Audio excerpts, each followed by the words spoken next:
starseed, shadow beings, whatever you want to call yourself.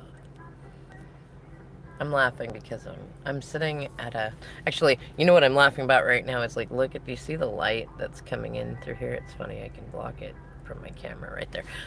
It's like shining in front of my face according to that, which is funny because if you've watched my last like few weeks of videos, it seems to be that there's always a bright shiny light in my videos, which is funny. Like other people have like orbs and things like that that float around. Is like, no, I just always end up with light, bright shiny light in my videos, which is fine. It's fine. You could see what it means, right? And I'm listening. So I'm at one of our favorite truck stops. A lot of people have asked, like, you know, how do you take care of showers and how do you get good food? And it's you'd actually be amazed at how equipped truck stops are to be able to help with various things like that, including rental showers and stuff like that. And actually, amazingly enough, quite a few people have been more than happy to offer us places to shower, knowing that we would otherwise have to pay to shower. So that's very nice too. Um, but I'm listening as the radio. It's funny as I was getting ready to do this video that like I've been talking myself. It like the downloads have been coming in for a while today, and like going, I'm tired.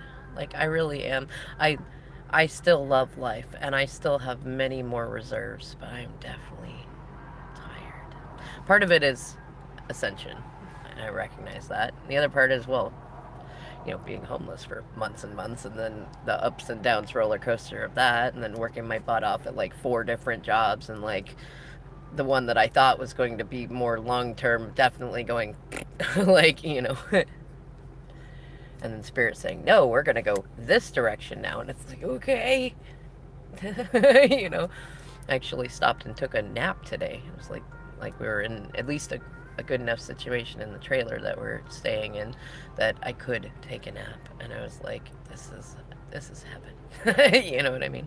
But when I went to do this video, I laughed because a very specific song came on, and it's You're the One That I Want from Greece. And I'm sure many of you have, like, for those of you that have been following along in your own journeys, but definitely following along on this channel, I'm sure that you by now have songs that Spirit will play for you in a way that it's not, it's not Google, it's not Facebook, it's not nothing else, and it tells you certain somethings are going to happen, and or that it's communication from an ancestor or your twin flame or some like you understand the communication of the universe a little bit more. And then just now it was that I can see clearly now the rain is gone, right? And I love situations like this where when I sit to do a video, there's some sort of music that plays around me that I have zero control over, because like that's it's a great way for the universe to communicate with us. Music is definitely a universal communication method. As my DM used to say, a love language of its own sort, right? In any case, it's funny to think about that. Like, you're the one that I want. I can see clearly now. There's a message for you. Whoever of you decide to loyally watch my videos and stuff. So, an energy has been coming in that I have been observing that is going to probably increase for a little bit. I'm still looking at it and seeing like how long does it last, but I do know that it's connected with a sort of trine going on. I don't think it's an official trine as in, a lineup, but the aspect astrologically, but it's definitely a trine of energy in general, and threes of it. And it's Venus, Mars, and Mercury all being in Capricorn energy. Mercury, first of all, is in it for the second time.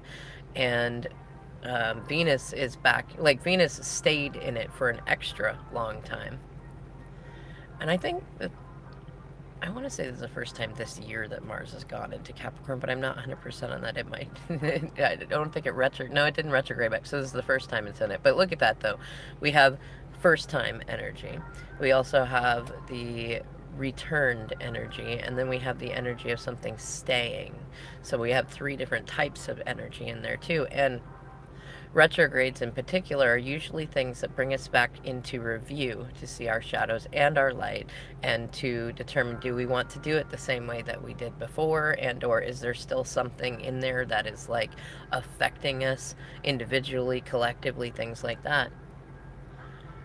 And I realized there's a couple of interesting energies at play.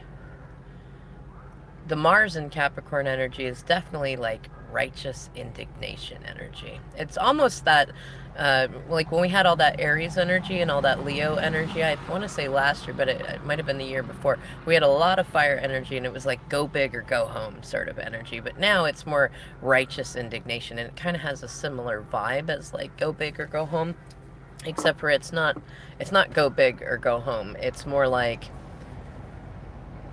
stop letting people walk on you. You know what I mean?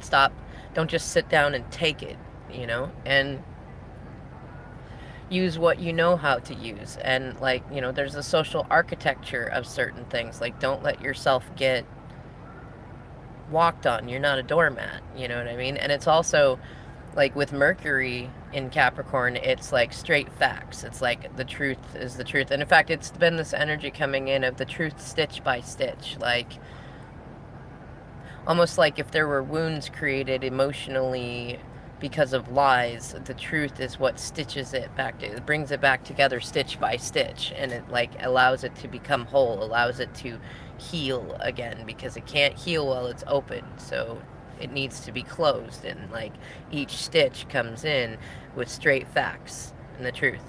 And then Venus in Capricorn, well, especially with the moon having gone in and out of Capricorn recently, like, it's innocence. It's that swan energy too. It's especially the innocence of love. And it's also a little, it's not necessarily naivete, but it's definitely some naiveness to certain amounts of it. And it's mother energy. But mother energy as in, how do your mother shadows and lights affect your space in the social architecture sort of thing? And what I realized, especially from observing, like, not just what's going on with me, but what's going on with other people, and what I'm seeing, especially in terms of like wounds of femininity and things like that.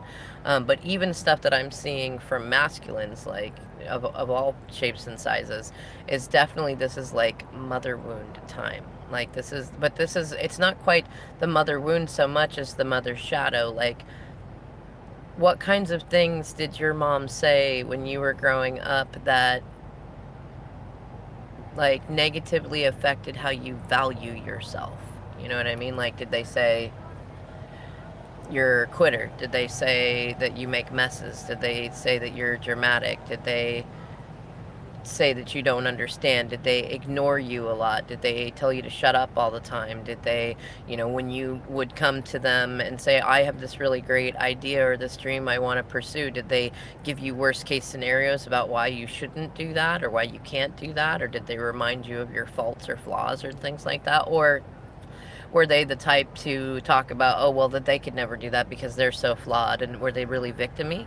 Or were they like passive aggressive to where you weren't really sure if they were mad at you, but they were definitely doing things that didn't make sense? Like, why would they ignore you? Or why would they take that away? Or why would they act in that way? Or why would they, leave that information there? Or like different things like that? Or were they like straight up aggressive and acting like, I rule by iron fist, like, I'm the boss and you do what I say kind of stuff, even if what they were asking you to do was completely unhealthy or unreasonable or bad boundaries or disrespectful or things like that? Like, and how are those things, like, if you make a list of the things that, like, either you gained in conditioning through observing the way that your mother was, or your mother figures, because it's not always just your direct mom, it's like the feminine figures in your life. Like, what did you gain through observing them, and what did you gain through how they communicated to you? And it can also be things like, did your mother work? And if she worked, how did she talk about work? Was it something she enjoyed doing? Was it a business that she owned and operated and did real well? Or was it, was she a manager or a CEO or a boss? Or was she like, was she a grunt? Like, did she do the base labor a lot? Did she do things, very blue collar and stuff? Was it somewhere in the middle? But like, did she come home and say, I really liked this day, this was really fun, and this person did this and did that? Or was it always like, oh no, it's horrible and I hate it and I get in trouble and I'm crying about it and work is slavery, but we got to do it? And like, how did she communicate to you about what it meant to work? And how did she communicate to you in what it meant to be an adult? Like, did she give the impression that being an adult was a lot of suffering, or that it was complicated, or that you always have to like worry more about other people than about yourself? Was she self-sacrificial and like never like put her own needs first and stuff like that? Like, think about all the different ways that you observed your mother figures being who they were in the world, because that kind of stuff ends up in your psyche, and it ends up being your shadows. And you can definitely get caught in mother shadows in similar ways of that. Like, if your mom was the type to hold grudges or be tit for tat, or to be a lesson teacher, or to do things like that can create a shadow with you too, especially because it's very unlikely that you escape some of that. Like, usually as the kids, we get it worse from our parents than the way our parents would be like with with romantic lovers or with people they work with. Like, I'm not sure why that dynamic developed that way, but it is all too common and it has happened a lot. Um, but think about it. Like, look at, like, if there's anywhere in your life that you don't feel like it is going the way that you would like it to go, or the way you feel like you deserve it should go, look for those mother shadows, because you could be caught in the shadow of your mother in some sort of way. And more than likely, if it's not an obvious thing to you, then it's subconscious, it's in there. So look at your friendships, look at your community, look at your work relationships, look at if you have a romantic relationship going on. This is a good time to examine that stuff, especially because, so Capricorn is actually the most feminine sign. Like, look it up. I was like, what? but it is. It's very feminine, and it's funny because it is in one of the most masculine houses, the 10th house. So it's funny. It feels like a fitting life theme for me, and I know of a handful of Capricorn women who feel similarly. But it is the most feminine sign, and it's funny because it's opposite of the actual mother sign, which is Cancer. So like, that definitely is like, with Capricorn energy, it's like the light is the femininity, the ability to flow and receive and attract and do things like that. But its shadow is Cancer, which is the mother. Like, and the moon is also the mother, and it rules the 4th house of the mother, which, and I always liken it to the kitchen in a house too. Like, the mother is very much connected to how we feel nourished, especially emotionally, but also physically. And typically when we associate with a healthy mom, we do think of a mom, who cooks us meals and stuff like that, and talks with us in the kitchen and things like that. And so like, that shadow of all this Capricorn energy, it's definitely mother stuff going on. But it's also like Venus in Capricorn, and you recognize this if you have Venus in Capricorn placements. I do. Is that there is this innocence factor to it, and now like, we're seeing a lot of that collectively. Like, we're seeing our own innocence in certain things, and we're seeing other people's innocence. We're seeing who like recognizes our innocence and who protects it and who abuses it, or who like, if they're in low vibe energy, who is rubbed the wrong way by our innocence, especially when we're allowing our inner child to show. Or what's that song?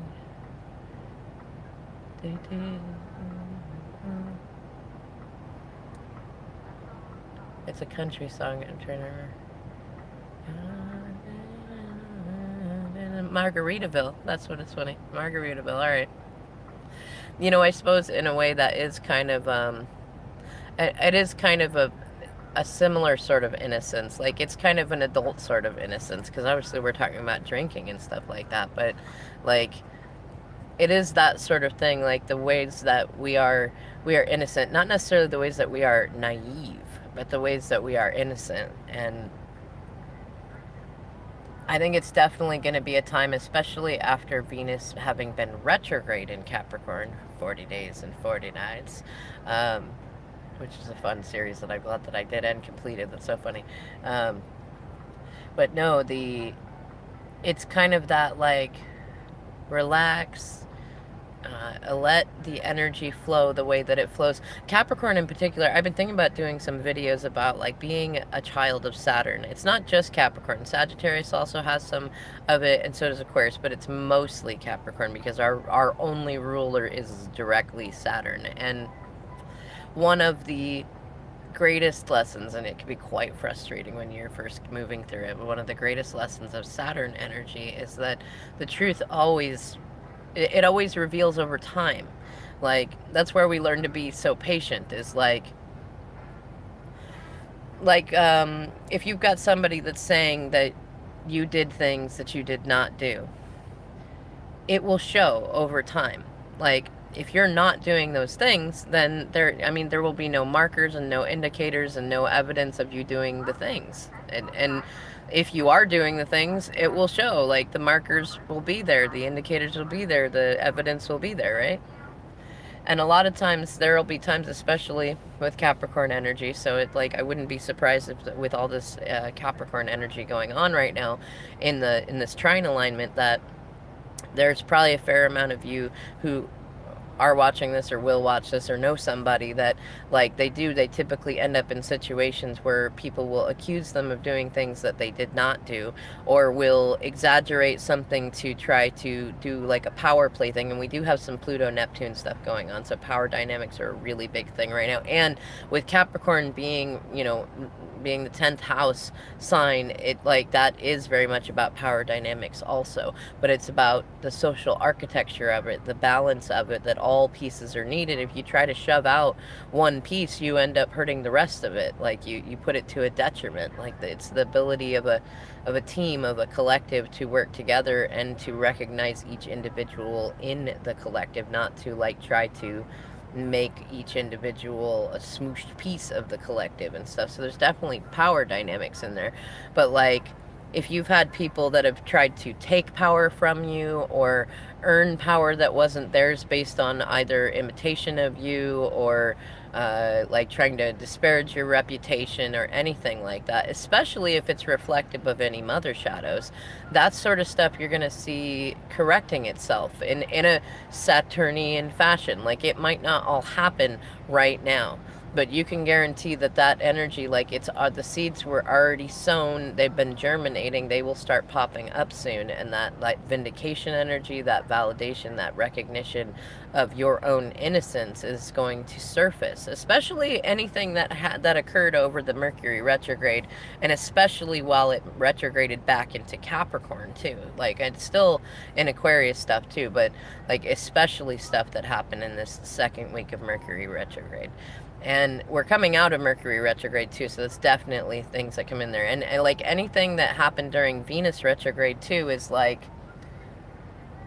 if you've been innocent of things, and things have been done unjustly to you, it's that, like, that Mars and Capricorn energy also is adding to this, as the righteous indignation thing. Like, if you've been good and you've been working on your shadows, you've been looking for them, you've been working on you stuff, and you've been, at least working to check on your debts, try to cover your debts, things like that, because Saturn rules debts. So you've probably been faced with a fair amount of, like, who do you owe money to? Who do you owe, not life debts, but like, who do you owe energetic debts to, for either people that have helped you greatly, or that you've taken from in certain ways, or withheld from that were not deserving it? Like, those sorts of debts, karmic debts, things like that. You've probably been shown a fair amount of that stuff at 1919.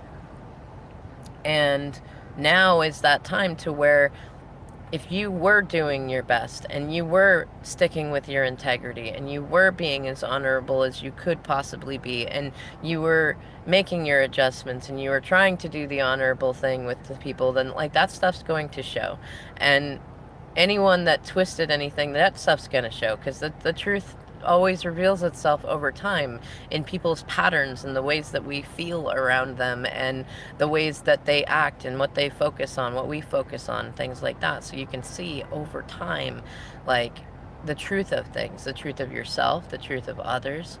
And this feels like one of those, like, okay, so we kind of had this, like, you know, it's like pulling the arrow back, like spirit lined us up in many retrogrades at the beginning of this year to show us certain shadows and certain things. And I feel like it's like it's the mother shadows, it's the light of our innocence, our childlike nature, and that feminine energy within and around us. Like, how does that mother shadow affect us individually and as a collective? And if you've got like actual mother stuff going on, if you're fighting with them, you're disconnected from them, if they're leaving this lifetime for the next one, and things like that, like, it's definitely it makes sense that it would be a now thing to be happening, like that sort of thing. It's definitely a good time to review that stuff. Like, look at, you know, how did your mother's relationships affect how you think about relationships? Like, are you with somebody that reflects the positive things about your mother or the negative? Because you're likely to have, like, your partner will reflect something of each of your parents. But like, and all of our parents, no matter where your relationship is with your family right now or not, all of us got positive and negative attributes from them. And like, depending on how we feel about ourselves and how we've approached or faced those shadows determines, like, subconsciously what we get, what we attract in our relationships, in our work life, everything in that sense. So like, it's a really good time to like look at what kinds of things happened over the last 40 days and 40 nights, the last few months, maybe the last 3 or 4 months even, that directly have to do with mother shadows and mother wounds and things like that. And look at how you can, like, start to alchemize that stuff. Like, look at the stuff that was nonsense. Like, if you were told things about yourself that you know are not true, but you've been holding on to them because the voice of your mother or voice of a feminine around you has, like, been repeating that stuff in your mind, or maybe you attracted a partner somewhere along the lines that brings up that reflection, it's time to recognize that you are not those things and you don't need to hold on to them. And like, even if your mother or your actual mother or anything like that still holds on to it, or any sort of exes that remind you of your mother, even if they hold on to some sort of like negative aspects of you, that does not make it true, and it's more a reflection of them than it is of you. And anything that like is there that is like an actual objective thing that like you could work on, that was something that became a trigger or a trauma because of mother shadows, like, figure out how you can work on it. Sometimes it's a slowly but surely thing. Like, I'm not even sure what examples to give you exactly, but like, well, I don't know. Like, I recognized in like the shit that just happened to me at the job with the wrongful termination and the ways that things went in there, like, my manager very much was a reflection of my mother. Like, she treated me in a lot of ways that my mother did, that were not okay, that were disrespectful, that were unfair. And that had me thinking about how many other jobs does that happen with. And if I think about how things went and when things like went tits up and stuff like that, it was very reminiscent. Like, typically the managers were like my mother, most of them were female too, and it's like, okay, I see how like that shadow is sitting there, and it wasn't even a conscious thing at the forefront of my mind, but then I can look and see that connection, and then I can go, okay, this is part of why I'm having a hard time with this area of my life. And being a Capricorn, the 10th house is very important. It very much has to do with work and business and things like that. And your ability to be an adult is one of the most mature signs in the zodiac. And like, now that I can see that, I'm not fully sure how I'm going to like unravel and disentangle and make that whole, you know, make it so that that shadow is no longer dictating what sort of jobs I manifest, you know, because that's definitely a big thing. And then I can look at that and see how that also connected with a lot of the reason why my DM and I are still in separation. Like there's a lot of mother shadow stuff in there for both of us, you know. And even stuff like working on with my kids, and like, you know, the ways that I have allowed people to treat me, especially in a neglectful way and in a contradictory way, confusing ways, and like excessive amounts of waiting and lying and things like that. Like those are all parts of my mother shadow. And I'm really grateful to see it, because I don't know exactly how I'm going to alchemize it, but I know it's going to be really, really great when I do. Like, to be free of that sort of burden, to know that I can now manifest good things that don't have those markers on it, that don't have those like shadows in them. Like, that's going to feel great. That's going to feel wonderful, you know? And I know from my experiences and many, many, many beautiful lessons from spirit, including, you don't need to know how everything works before you like allow it in or allow it to happen. Like, I know that I don't need to have all the pieces before I know how it works. And that was an old mother shadow and the thing. You have to know how, like, I swear, Greg, it was always anything I wanted to do, I had to basically write either write or a report or give an oral report on every detail that I had thought about, every single aspect, and I had planned for every worst case scenario and every best case scenario, and it still was never fucking good enough on it. But like, I'm glad to have worked through. And you see, I'm not even fully sure how I worked through all that shadow, but I know that I can see now that I don't like the, you know, going through the energy of the plan is there is no plan, and like letting myself flow in each energy, and allowing myself to do things that I once said that I'd never do again, or that I'd never do that way again, or things like that. Like, and allowing myself to make mistakes, to make decisions that don't always pan out, without beating up on myself about things, without at least staying in it, but also giving myself space to feel my squishy human feelings about different things, and to embrace my shadow. And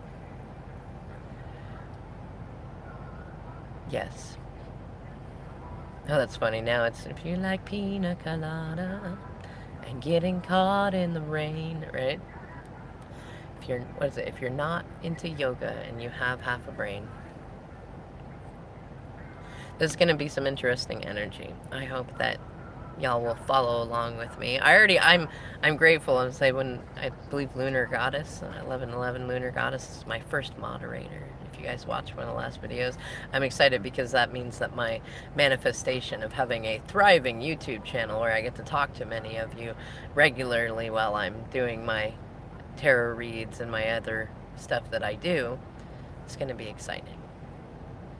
Until then, I appreciate all of you for watching this when you get the time, and letting me know down below, like, how are you feeling all of this Capricorn energy, and are you feeling that innocence meets mother shadow meets like that you're the one that I want sort of rebellious righteous indignation meets romantic rebellion? I don't even know how many different words to give it, but it feels like however long this alignment is there for, that's kind of the mixture of energies that we're going to be experiencing. And I love getting to be a part of y'all's stories too, and getting to hear how it plays out for you. All right, y'all, I'll see you in the next video. Thanks for watching.